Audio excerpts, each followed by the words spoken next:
एक गांव था, उस गांव में एक भी मुसलमान नहीं था, सारे लोग गैर थे। एक औरत के यहाँ पर बेटी पैदा हुई और जैसे ही बच्ची पैदा हुई उसकी माँ का इंतकाल हो गया। अब माँ का जब इंतकाल हुआ तो बाप के पास रह गई पहली बच्ची। जवान था, क्या उम्र होगी? लोगों ने कहा दूसरा निकाह कर लो, अभी तो तुम उम्र है तुम्हारी। कहा नहीं, मैं अपनी बेटी के लिए नहीं कर सकता। बेटी को पाला, कभी शीशी में कभी रुई में दूध लगा लगा कर उसको पिला रहा। कितनी मुसीबत से पाला होगा, लैट्रीन बाथरूम, क्या दिक्कत हुई होगी। मगर बाप था गैर मुस्लिम, मगर बाप की मोहब्बत देखो, प्यार देखो, उसने शादी भी नहीं की। बेटी जवान हो गई, बाप बराबर में चारपाई पे दूसरी पे लिटाता था अपनी बेटी को। मगर अब इम्तिहान शुरू हो गया। जब इम्तिहान क्या हुआ, उसकी बेटी को मर्ज लग गया कोढ़ का, उसमें आंखें भी चली गई, अंधी हो गई। अब ये पोरू है ना, कट कट के गिरने लगे। डॉक्टरों को दिखाया, हकीमों को दिखाया, इलाज नहीं। अगर कोई लाइलाज बीमार यहाँ बैठा हो, नियत कर ले कि इंशाअल्लाह मैं ठीक हो जाऊं, हुसैन का सदका मिल जाए, तो आने वाले साल मैं भी हुसैन का जिक्र कराऊंगा। तो सही बताता हूँ, अगर उसकी कबूल हो गई, साल पलट के नहीं आएगा, ठीक हो जाएगा वो इंशाअल्लाह। अब वो जो था, उसकी बेटी को ये कट कट के गिरने लगा। डॉक्टर ने कह दिया बचेगी नहीं, जहर का इंजेक्शन लगवा लो, वरना इसका मरज दूसरे की बेटियों पे चला जाएगा। वो तो गैर मुस्लिम था, मगर कैसे क्या करे, मोहल्ले में बात पहुंच गई। गांव वाले इकट्ठे हुए कहने लगे तू अपनी बेटी को जहर का इंजेक्शन लगवा ले, अब बचेगी नहीं। उसने नहीं लगवाया। गांव वाले बोले तो फिर बेटी को लेके घर से निकल जाओ, वरना हमारी बच्चियों पे लग जाएगा। अरे क्या करे, कैसे घर छोड़ दे। 2 दिन के बाद उसकी बेटी को और उसको गांव वालों ने निकाल दिया। वो बेचारा हाथ पकड़ के चला, बेटी को नहीं छोड़ा। कह रही है अब्बा मैं कितनी बुरी हूं, जब मैं पैदा हुई तो मेरी मां मर गई, जवान हुई तो मेरा कोई ठिकाना नहीं। बेटी की आंखों में आंसू और कह रही है अब्बा मुझे छोड़ दो, जंगल में जहर दे दो। बाप कह रहा मेरे लाल, मेरे दिल के टुकड़े दुनिया छोड़ सकती है, मगर तेरा बाप नहीं छोड़ सकता। मेरे कुछ रिश्तेदार इसीलिए रूठ गए, मैंने उनके कहने से दूसरी शादी नहीं की। बेटी तेरी मोहब्बत में जब तक तेरी सांसें चल रही है मैं तेरा साथ दूंगा। बाप था, हाथ पकड़ के लेके जंगल को चला गया। तवज्जो रखना, जैसे ही जंगल गया, एक पेड़ के नीचे बैठ गया। रात हो गई, शाम होने वाली थी। पेड़ के नीचे बैठा, दोनों जब रात हुई तो बेटी और बाप दोनों सो गए, लेटे। मगर बाप को नींद कहाँ है, बेटी सो गई। अब बाप वही क्या करूं क्या करूं, फैसला कर लिया बचेगी नहीं, फिर मेरा भी दुनिया में कोई नहीं। बाप ने फैसला कर लिया मैं बस्ती जाऊंगा, जहर लाऊंगा, पहले खुद पीऊंगा, बाद में बेटी को पिलाऊंगा, दोनों खत्म। सुबह जब हो गई तो बेटी से कहने लगा मेरे लाल, मेरे लख्त जिगर, मेरे दिल के टुकड़े, मैं जा रहा हूँ, तुम अपना ख्याल रखना। का अब्बा मुझे छोड़ के मत जाओ, जंगल के जानवर खा जाएंगे। अब्बा न मेरी माँ कोई भी नहीं है, कहाँ छोड़ के जा रहे हो, मेरे बाप मत जाओ। कहा बेटी मुझे जाना पड़ेगा, कुछ ना कुछ खाने को लाना पड़ेगा। कहा अब्बा मगर जल्दी आ जाना। कहा बेटी जाना मत, पेड़ी के नीचे रहना। अब्बा चला गया, दिन भर जहर ढूंढता रहा, जहर नहीं मिला। शाम को जब जहर मिला तो उसकी हिम्मत नहीं पड़ी, शाम को वही घर पे रुक गया, बेटी को छोड़ दिया। सोचा किस हाथ से बेटी को जहर दूंगा, चलो कोई ना कोई सांप खा लेगा, कीड़ा खा लेगा, काट लेगा, वो मर जाएगी। जब मैं सुबह को जाकर के देखूंगा तो फिर मैं भी जहर पी लूंगा। मगर उसे क्या पता था, जिसको अल्लाह ना मारे तो कोई नहीं मार सकता, जिसको अल्लाह रखे उसको कोई कुछ नहीं बिगाड़ सकता। फानूस बल के जिसकी हिफाजत हवा करे, और वो शमा क्या बुझे जिसे रोशन खुदा करे। उधर रात में बाप घर रह गया, बेटी अब्बा अब्बा कह के पेड़ के नीचे लेट गई, अपने बाप को याद कर रही थी, पेड़ के नीचे लेट गई। और जैसे ही पेड़ के नीचे लेटी, अल्लाह किस्मत अब जागने लगी उसकी। रात भर पेड़ के नीचे सोती रही। सुबह को कहीं से एक परिंदा आया जिसका नाम कबूतर। रात में आया, सुबह को नहीं, रात में आकर के वो भी उसके ऊपर पेड़ पे बैठ गया। जिस पेड़ के नीचे लड़की थी उस पेड़ के ऊपर कबूतर बैठ गया। रात भर वो कबूतर बैठा रहा, लड़की सोती रही, रात भर यही मामला रहा।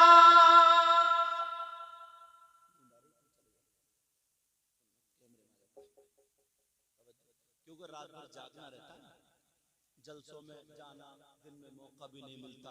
तुम लोग तो एक ही रात जग रहे हो, हम लोग पूरी रात जागते हैं, समझो? तो जा सकते हो, मेरी इजाजत। तवज्जो ना, क्या फायदा अपने आप को। हाँ, अब वो लड़की रात भर पेड़ के नीचे सोती रही, कबूतर बैठा रहा। शबनम का जमाना था, ओस का जमाना था। लड़की जैसे ही पेड़ के नीचे बैठी, सुबह हो गई, कबूतर के पर ओस से भीग गए। जब सुबह हुई, लड़की ने अपने परों को हिलाया। जैसे ही उसने, लड़की ने नहीं बल्कि कबूतर ने जब अपने परों को हिलाया तो एक कतरा लड़की की आंख में पड़ गया। लड़की की आंख ठीक हो गई, उसे दिखने लगा। दूसरी आंख में पड़ा, वो भी ठीक। अब लड़की ने देखा तो कबूतर है, कबूतर ऐसे हिला रहा, लड़की ने हाथ फैला दिए और जहां जहां गिर रहा है वो कतरा, शबनम का ना ओस का भीग चुके थे। और परिंदे की आदत हो, जब उड़ता तो परों को फड़फड़ाता है। तो लड़की के पूरे जिस्म पर जब वो कतरे लगे, वो बीमारी ठीक हो गई। इतने में बाप भी जहर लेके आ गया। जब देखा तो लड़की ठीक, अब बाप जहर पिएगा या पिलाएगा? बाप को चिपट गई, क्या जान में ठीक। कहा मेरे लाल ये तो बता, जहां पर सैकड़ों डॉक्टर फेल हो गए, हकीम फेल हो गए, मेरे लाल है मेरी बेटी जरा बता तू कैसे ठीक हुई, कौन हकीम मिला, कौन डॉक्टर? तो वो गैर मुस्लिम थी। वो लड़की कहने लगी अब्बा कोई डॉक्टर नहीं, कोई हकीम नहीं, मुझे आज कबूतर की शक्ल में खुदा मिल गया। ये उसका जुमला मेरा नहीं, नकल कुफ्र कुफ्र नबाशा। समझ में आ रही बात? अब वो तो उनका तो तरीका ही ऐसा होता है। कहा मुझे ये मिल गया, मुझे वो मिल गया, कहा मुझे रब्बुल आलमीन मिल गया, मुझे आकमुल हाकिमीन मिल गया, खुदा मिल गया, जो भी उसने अपनी ज़बान में कहा होगा। अब कबूतर की तरफ को हाथ जोड़ के कहने लगा उसका बाप, जहाँ डॉक्टर फेल, हकीम फेल, मेरी बेटी ठीक हो गई। आज के बाद मैं तेरी पूजा करूंगा, तेरी इबादत करूंगा। जब कबूतर ने इतना सुना, कबूतर की आंखों में आंसू आ गए और रो करके दुआ करने लगा, ऐ अल्लाह तू मुझे ज़बान दे दे ताकि मैं इस यहूदी से दो बात कर लूं। मैं बता दूं मैं अल्लाह नहीं हूं, मैं तो कबूतर हूं। ऐ अल्लाह तू मुझे ज़बान दे दे। कबूतर दुआ मांग रहा, अल्लाह ने कबूतर को गोयाई अता फरमा दी। अब कबूतर बोल पड़ा, कहने लगा ओ मैं खुदा नहीं, खुदा नहीं कहा, मैं खालिक नहीं हूं, मखलूक हूं, खुदा नहीं हूं, मैं कबूतर हूं, परिंदा हूं। तो फिर कहा मैं कैसे मानूं? जहां पर डॉक्टर फेल, हकीम फेल, तेरे परों में ये कमाल है। जब इतना कहा तो कबूतर कहने लगा अरे सबका खुदा एक है, अल्लाह रब्बुल आलमीन। मैं तो तेरी पूजा करूंगा, फिर तेरे परों में कहां से कमाल है? कबूतर कहने लगा सुन ले, अगर तू मेरे परों की बात करता तो सुन, मैं तुझे बताऊं मेरे परों में कमाल कहां से आया। कमेटी वालों बच्चों सुनो, तुमने बड़ी मेहनतें बड़ी काविशें की हैं ये जलसा सजाने के लिए। आज गांव से आने वालों अपनी किस्मत पे नाश करना, तुमने अपने नरम नरम बिस्तर को छोड़ा, गद्दों को छोड़ा, किसी के बाप का कोई प्रोग्राम नहीं, इमाम हुसैन पाक की मोहब्बत में किया। अब जरा सुनो, वो कबूतर कहता है ऐ यहूदी सुन ले, मेरे परों में कमाल कहां से आया? वो सुनो, कहां से आया? कहा मेरे भी बच्चे थे, मेरी भी कबूतरी थी, मेरे छोटे छोटे बच्चे थे, मैं घोंसले में उन्हें चूगा दे रहा था, मैं उनका पेट भरा रहा था। इतने में एक परिंदा करके मुझसे कहता अरे तू अपने बच्चों को यहाँ खिला रहा। वहां करबला के मैदान में नबी के बच्चे भूख और प्यास शहीद हो रहे। अरे नबी जिनको कांधे पे रख के झूला झुलाया करते थे, जालिमों ने उन हुसैन को शहीद कर दिया। वो परिंदा बोला मुझे बताया कि नबी अगर सजदे में तो सजदे से सर नहीं उठाते थे। जालिम यजीदियों ने उसी हुसैन को शहीद कर दिया, जिनके लिए खुतबा रोका जालिमों ने उन्हें शहीद कर दिया। तू यहाँ अपने बच्चों में मंगल है। वो कबूतर कहने लगा मैंने अपने घर को छोड़ा, मैंने अपने घोंसले को छोड़ा, अपने बच्चों को छोड़ा, मैं सीधा उड़ता हुआ करबला शरीफ चला गया। और जैसे ही करबला गया वहां जाकर के देखा तो वहां पर वो तो नहीं थे, मगर करबला की जमीन लाल हुई पड़ी थी। मैंने हुसैन की मोहब्बत में रो रो करके अपने परों को करबला की रेत से टच कर दिया। अल्लाह ने मेरे परों में वो कमाल दे दिया। ऐ यहूदी सुन ले, आज के बाद अगर कोई अंधा मेरे परों की हवा खा लेता है तो ठीक हो जाता है, कोई कोड़ी खा लेता ठीक हो जाता। जिसका दुनिया में कोई इलाज ना हो वो मेरे परों की हवा खा ले तो ठीक हो जाता।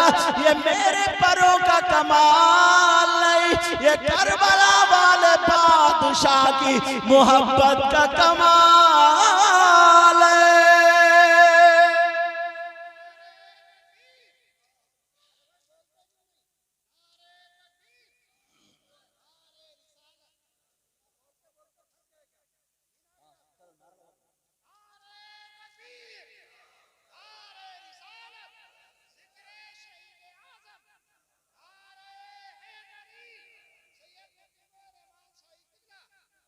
समझ में आई बात आपको?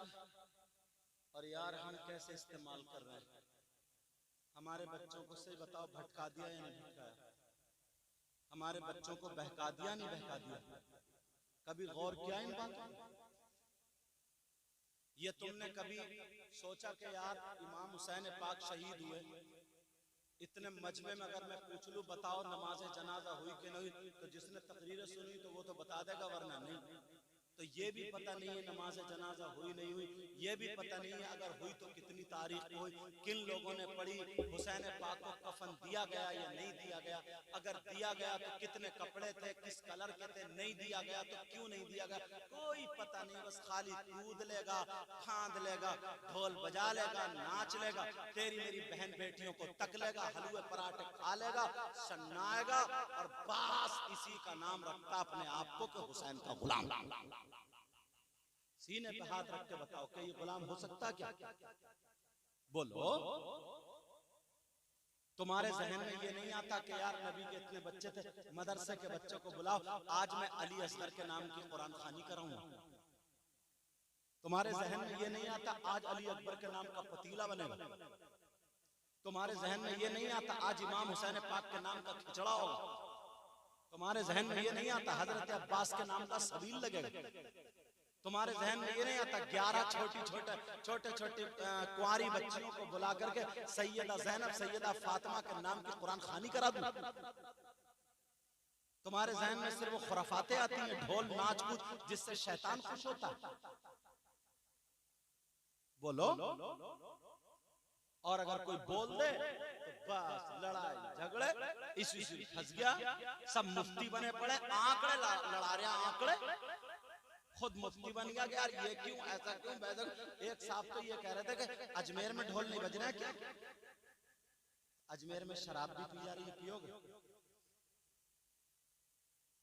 अरे सोचने की बात, गरीब नवाज ने तो नहीं बजाए ना, साबिर पाक ने तो नहीं बजाए ना, इमाम हुसैन पाक ने तो नहीं बजाए ना, किसी अल्लाह वाले ने तो नहीं बजा। तुम्हारा क्या कार, वो तुम्हें भुगतना पड़ेगा, मेरा जो काम मुझे भुगतना पड़ेगा। तो मैं तुम्हें ना लड़ाना चाह रही हूँ और न मैं तुम्हें किसी को बुरा भला, मेरा मतलब ये है, मेरा मकसद ये है कि खुराफात और लड़ाई झगड़े दूर होते चले जाए। इमाम हुसैन पाक की नमाज जनाजा 10 मुहर्रम को नहीं हुई बल्कि 11 मुहर्रम को हुई। कब हुई बोलो? करबला शरीफ की बराबर में एक बस्ती थी जिसका नाम मकाम गादरिया, वहां के कबीले बनी असद के लोग रहने वाले थे। 11 मुहर्रम को उन्होंने नमाज जनाजा पढ़ी। 10 मुहर्रम को अल्लाह ने इसलिए यजीदियों को रोक दिया, या उन लोगों को भी इसलिए रोक दिया था, अगर हुसैन पाक की नमाज जनाजा पढ़ लेते तो हुसैन पाक के सदक़े में वो जन्नती हो जाते।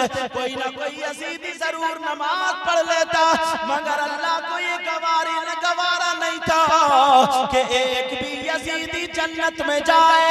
अल्लाह ने कहा यजीदियों तुम्हारे लिए जन्नत नहीं बल्कि जहन्नम है।